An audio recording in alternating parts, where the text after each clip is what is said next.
Yam nungaisare lengbirakliba punama ku simbilangbiliba ahal kirandik ahan loken ro gi manunggi maikaidagi mayam punamapu iriagi pasaramoina muchinjaraga taram taram nokchari asigumba aikoigi mapu ibongo thagat minaba aduga aikoigi Presbyterian Missionna Churchna pangthorakpa thabak apunba khongjang September tha asi akoi apunba khongjang Isorda apunba khongjang haibaidi Isorda akoi punna changchinbagi asigumba thoronggi loisilakpaga mai lenana akoi ngasi asigumba oza lokendrogi aduga loinana imung asigi koi puren oibiriba oza ningthem mani mingsi jot mi ai khang kawgi tawi mayam ngakpigani magi ming makhada ngasi phawada thagul tawduna laklaba oza asigi imung manung asina achoba thawaibi ba sigi dama ngkhoi litna thagat chori amadi harawa phondokchori loinana asugumba matam ase khoi maitai present sinuk kyonasu phangdabsi yam kuirkhre khoi yam charang nadana khorang nadana khoi matamgi covid ki oiro amagi oiro leipa duna maram oiraga akhoi si yam kuina matam masugumba tanda asi punminnaduna isorda punna changsinminaba khongjang asi aikoi tawrokta basi kuire adubo ngasi gi milasida kaksing hono pasuri lusing topasing dagi sarik dagi aduga tongan ba oza sing mayam ama koina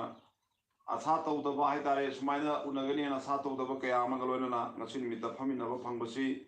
thedong hindokna sinja langjeriba oza lokendogi manungi maike dagi amadi area gi pasara moina mayambu thedong hindokpa harauba amadi taramna okjari ngasi gi milasa yam harauni ngai amadi ai oza si mayamsu khangungani adu amuk kanna ai sakta ningi oza ibu yami family tamle khut pina bining singjeri अदो मयाम खवा home तंग community ने ले दियो ओदासी कोई सही याम लबनी सही हुंपुगा मारी मंगा बाइन सुरमने न खले अदु मसी फावबा आई कोई थौना लेना हाइवे एरिया सी ओजाना यिंखिन बिरम बदुमो एरिया मने सुमाइना कोई सिमुक चिंगना ओजा सिबु ngsin मिता बातोन तो बा हाइबसे कोई दमदा सिमुकना कोई की मेकअप थोपा हाइ तारे सिमुक की मेकअप थोपा मने लवे अदना ओजा सिना असिगुंबा यामना लाभ मफमदगी लापीदुना याबीबगीदमा ओजाबु सुंग फ्रेंड थागचरी हराव फोदोकसे अमुक ओजागिदम खुबा होगम खुमिनस दा हमबिसी मरमदी असुगुंबा लुचिंगबा चर्चकी लुचिंगबा संगनाइबा मा अखोइना ओजाना थुखिबा मतम ददी अखोइना असुगुंबा लुचिंगबा से अखोइना अमुकना उ फंगरोइदबा अदुग याम तांगबा अखोइ एमपीएस की ओनसु लल मणिपुर पुंबगी सु लल अमु ओइरिबा ओजाना ngsin लापीबगीदमक्ता नुखैलितना थागचरी अमदी हराव फोदोकचरी मतम सुम हौखिबना अखोइसु मतम असि अखोइना खांबा यादे अखोइ नोमगी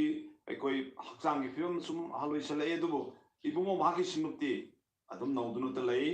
अदुगा हानेगी मौंदा अदुम लई अदुगा अखोइ सुनुप असि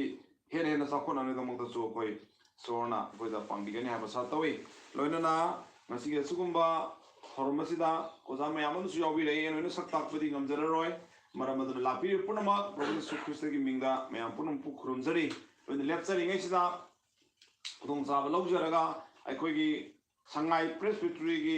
अखोइगी प्रेसबिटरी मीटिंग निपान सु प्रेसबिटरी मीटिंग अदु काक्सिंग खुनौदा लाखलिबा अखोइगी निथौकाबन मितगी अखोइ हौरगा अखोइ नोमाइजि निमित लोइसनजगनी निथौकाबन मिता educative committee sorry presbytery committee standing committee अदुगा नॉमिनेशन कमिटी काक्सिंग खुनौदा अखोइ फमजगनी अदुगा लोनना अखोइ मथंग मथंग अखोइगी वातानाबा द पासोरिंग कमिटी तोन तोन सिंग थांग नोमाइजिंग द खोलोइसननाबा अखोइ थौरांग तौजगनी हाइरिबसिंग असिदा कमिटी मेंबर याव बि थरसिन नाउसिना हाइरिब मतम असि चपचाना लाक पिननबा आइ मयामदा पावजु पिजरी हाइरिबा प्रेसबिटरी असि पांथुनबसि लोकताक प्रेसबिटरी संग अदुगा इम्फान प्रेसबिटरी इम्फान वेस्ट प्रेसबिटरी दि ngasi हौख्रबनी दा अखोइगी सि कितंग कोइ थेंगदाव मरमदि अखोइ सेक्रेटरी हुजी अखोइगी ओजार गुमनी सि मसांगमदबा अदुगा अखोइ सेक्रेटरी ओजा सोमेन मसाजि खरदु नुवाइतबा अदुना अखोइना खरा थेंगदाव तौरसे हाइना वखल खनो माले हेना खले वखलदा अदुना मरम ओइरगा अखोइ एरिया दगी थागलकदबा अखोइ के हेतारि सुन अहन खननबा थागलकदबा सि चांग पुनमक्सु अखोइ हाइरिबा असुगुम्बा कनोसिदा कॉन्फ्रेंस सिदा खाना होननबा थोरांग तौबियोना नोंगु निसिंजरी अदुगा बजेट पीबा वालोबसुनसु बजेट पीबिदनबा मयामदा नोंगु निसिंजरी मसिना अखोइ इन्फॉर्मेशन अमा ओइरसि एरिया पुनबा मीति नरबनिना होजिकति अखोइ मपु इबुंगोदा संजबि याननबा वाहि तेलबा वाहि खरा आइजिया चैप्टर 41 verse 10 से मयामना यामना रेनॉन्ड verse ओइबनि मसिगी verse असि पारगा वाहि दि अमत ओइबा दुगा नुंग द फुंदोकपा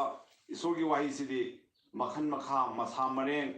यामना नाइबा हाइदि ngasi aina पागिबा बाइबल की मागी वाहि पदसिगी वहन थो असि हाइनोवाला अनुभवमोइबा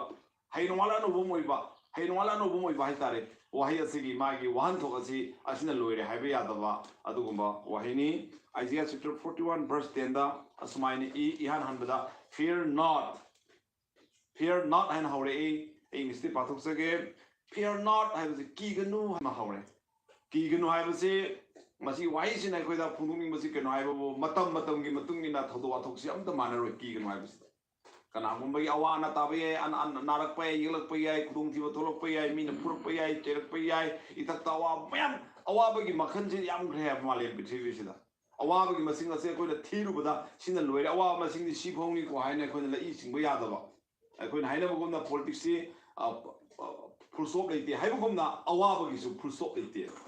nungai ba haibusini full stop lei nungai badi sida full stop mai pan kai sin lei aduga aikoi awa bagi sidi aikoi full stop leite ba haidi matang awa amagi matata awa aduna awa kaya laga su here not kigano nong la awa khuding mak kigano maramdi for maramdi I am with you maramdi I have ishore ise nakoi galoi na lai yang phajo waini aduga be not dismay puning hantaba tawgano awa la ma puning ji hantai haibasi ishore na khangbi be not dismay asa kai ba tawgano puning hantaba tawgano maramdi amu hai so tawgun haibagi maram piri for maramdi I am your God I say nakoi gi ishore am phazai an basina ina khoi loina leiri ani subasina ina khoi gi ishore adunu zuloi banai tri amukka khairi mana I will strengthen you aina khoi na pangal happy gen pangan yaw do kaya singa do makoi wa aina pangal happy gen ani makha da mo amukka suman hai yes hai siman hai hoi hai di hai yo parmak se aina taw no to lo heaven yes hai siman yes ai hai lo singa se nakoi loina lei gani hai so lei gani adu na pangan so happy gani nakoi soroi gani hai se yes ai pasina ma yes hai rabani I will help you and nakoi mating pang bigani pang do batawroi I will uphold you with my righteous right hand uphold like jam fazo vai tare ingste nakoi gi ai gi yep thang khut achum gi khut asina nakoi chema pai bi gani hai ba nakoi na khut ai thang ching bi gani hai ba bible de ching bi gani hai ni ko ai ye thang nakoi ching bi gani ki gani hai ba ne ba ingste da khar faze uphold like tadi ching bi ba su suna na thok to bong ta pai da che on pai ma na pai so na pai gi khut nam thok lai da hai tare nam thok lai da hai di uphold hai di ta kon chil la ga hai di ma na chok tha tha do re bong da khoi ching bi ka de hai tare ai ba khoi meter da di ai na bu ching bi gani hai ne ba uphold lai si da di khoi su ta tha thok roi da ba cha che na kon chin bi ra bong da khoi si adu su lingum do hai kon bi de ne la adu su oina na te ko da ko ye na ta kon bi hai tare adu ne ba di ini sta phazai na halu pun na te ko za 자네 강비는 해리 야내 खुशी 뭉시부도 라웃 파이는 고단 바이를 친구도 나도 보고 아 권진비가 곧 많은 고생을 오래다 내가 까나라 아주 까나라 그 어와 비더니 예스 아두기도 망가시 니스데 거의 기가노 하부다 하이 기가노 아이는 로레레에 아이는 소로이리에 아두다 하이버 똑뻔나트리 아이는 회나 방을 합비가니에 아이는 회 마팅 방비가니에 ai yep thang ba chum bi khula sino bu kon sil laga no bu ching bi gani son bo bi ora sono amen sor prana tak si ipai som thaga churi harau phunuk churi ngasi gi phajara bu milasda ai koi ibon ha ki na mangda ai koi ngasi di makalam nei koi nuai na ibon ngi na khoya ka da sangjana na bi dam da sa ma tam pingu gi dam thaga churi harau phunuk churi pai so asuk koi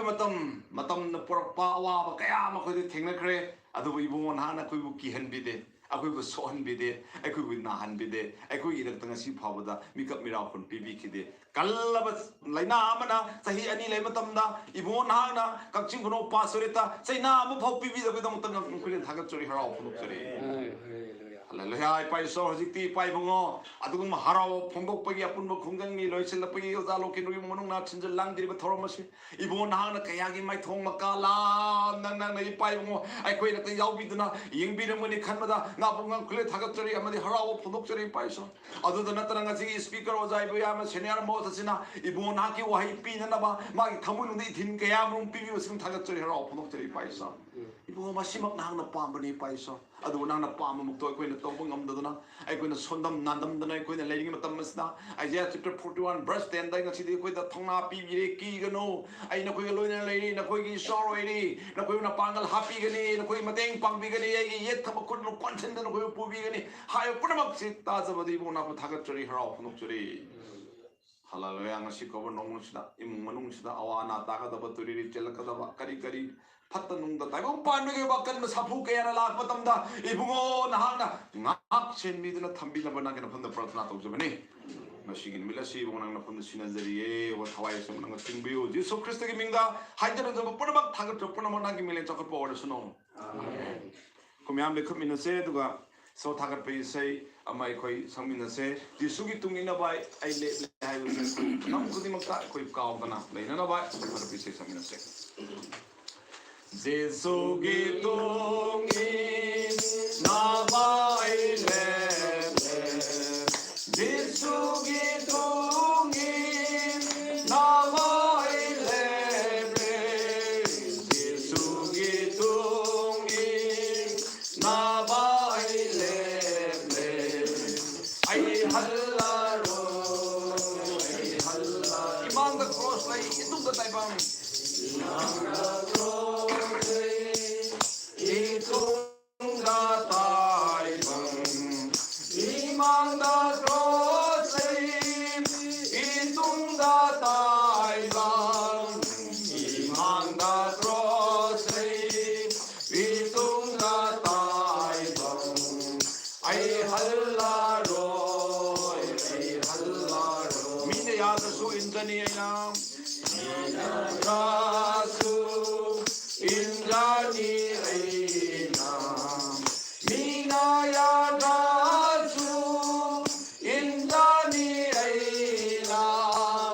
mina yaad rasu injani aina ai hallaro mayam paminasi oinama ngasi numilasida yam laibak phaba numit amani haibasi akoina khangminei maramdi akoi ikai khumati charaba senior mos manipur da akoi thirubada senior sing manungda challaba magi mathakta lermabada amani mangairaba adugum ikai khumati charaba reverend dr l iboyama akoi rakta yawi oza si upau pijingeda mahakasi tongan tongan ba akoi committee da love manipur da aduga tongan tongan ba akoi manipur pastoral development fellowship da hojik chairman oina leibiriba aduguma manipur gi tanglaba lalamani hariba manipur pastoral development fellowship asigi meng makhada anak sarikta lakliba october gi tang 15 akoi gi hariba numilasida akoi gi church lu singba sing pulap koi sangle lama saminana bai koi tharang tauri maramadana church lu sing punamak baton tokjabani hariba sigumba program asida sarikta aduna mayam punamak tang 15 sida lakpio oza sina sumasigi thobunai oibiriba adugumba lu sing pure lamani maramaduna ikoi punamakna hairiba thormasi yawi bagalorana ngasi oza asina sugumba luching purela sina ikoi dakta ho pau pinanaba isorni thin bibiba wahi singta nanaba thorang tawrasi prayer galorana koi taminasi doinana ithin singadu koi nungdasu sangatuna mapui ngogi da sengba asengba khutna chingbibi yaba magi thadukpa nai naidraba khutna chingbibi yanana bai koi thorang tawrasi hojiti ikai komitik charaba ozabu koboina koi kuba khumina ozabu taram opolona ozabu khunje matam bijen ahanbada ngasi Apunba Khongjang closing September date 30 asida aikoi Kaksing Khono Pastoral ki oiba Apunba Khongjang asida aibusu lakpinanaba baton tawpu matamda ayuki mati yam harawi aikoi ngasi luchingbasingi mathakta harau khumukchei loidana aikoi ngasi lembiraliba allaman ima ibeni chinau pai kibiposu isu Christa mingda nuruna khurumjari hainingba yamna lei ado yamna sangna matam lojawai matamsu pung 8 haibani du khara thena dum mayam ngai da pawulena koi uja nubo sidi mai khonjel sidi mai yawdu yaba aikoi mai yawdu kari ngangi no na ta yamna wa khonjel mai chu siang wa pa hu hawdo adigi injamani na masle da thane wanda sura masu mai yawdu so do mai tung ngambu ya khonjel adai koi di khonjel se ya kanu to tre ya no pasle na charge driver family income charge and lo ya wi khong cha do phange la su la nge ko bu su ngai ne do ko bo ma tam so ta le se mani si ahal ni se mani se u do ki ra ba ai la hang ba ai to ri go za du hana maram ni kai no haraga asum tinaram ba ai na koi kombi pas